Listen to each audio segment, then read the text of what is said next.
Quand un couple perd un bébé des suites d'une fausse couche, le premier réflexe est souvent, avec raison, de couvrir la maman endeuillée de soins. Mais comment les pères vivent-ils cette perte? C'est une question aussi délicate que nécessaire que s'est posée la professeure Francine de Montigny, qui a publié tout récemment ses premiers résultats. Discussion sur le deuil périnatal chez les pères.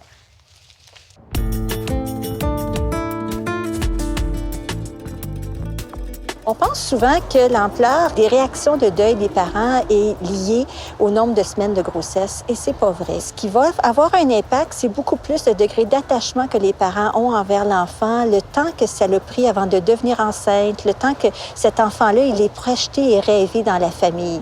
Alors, je donne souvent l'exemple d'un couple qui essaie d'avoir un enfant depuis 4 à 6 ans.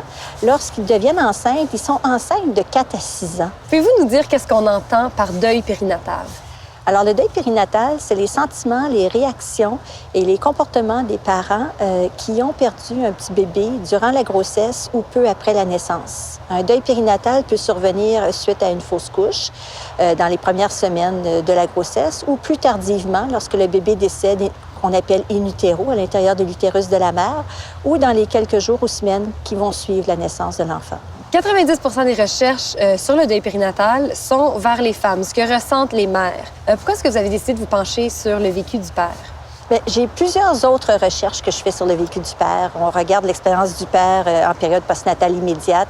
Et ça allait dans le sens de regarder son expérience du décès périnatal, surtout compte tenu que c'est pas une expérience qui a été beaucoup examinée. On a beaucoup questionné les mères sur qu'est-ce qu'elles pensent que les pères vivent, mais on a pris moins souvent le temps d'aller voir auprès des hommes quelles étaient leurs propres expériences du deuil. Puis, les hommes ne réagissent pas de la même façon à un décès périnatal que les femmes. Alors, c'est important de comprendre leur expérience pour eux et pour leurs conjointes aussi, pour les aider comme couple à passer à travers cette expérience-là. Votre étude est présentement en cours. Alors, à quelles questions vous avez répondu jusqu'à date et qu'est-ce qui reste à répondre? Bien, ce qu'on s'est aperçu récemment, c'est que les pères, lorsque le prochain enfant naît, et lorsque cet enfant-là est âgé d'environ 11 mois, on s'est retrouvé avec un échantillon de pères assez important dans notre étude. Sur 200 pères, on en avait 45 qui avaient vécu un décès périnatal lors d'une grossesse précédente. Et ces pères-là étaient proportionnellement beaucoup plus déprimés et stressés que les pères qui n'avaient pas vécu cette expérience-là. Ce qu'on va aussi regarder dans la prochaine année, c'est les trajectoires de service des parents. Qu'est-ce que les parents ont besoin dans la première année ou 2 après le décès comme service? Quel service les aide le mieux? Alors, comment on peut le mieux répondre aux besoins et des hommes et des femmes? Alors, c'est quelque chose qu'on va regarder auprès des 2 parents.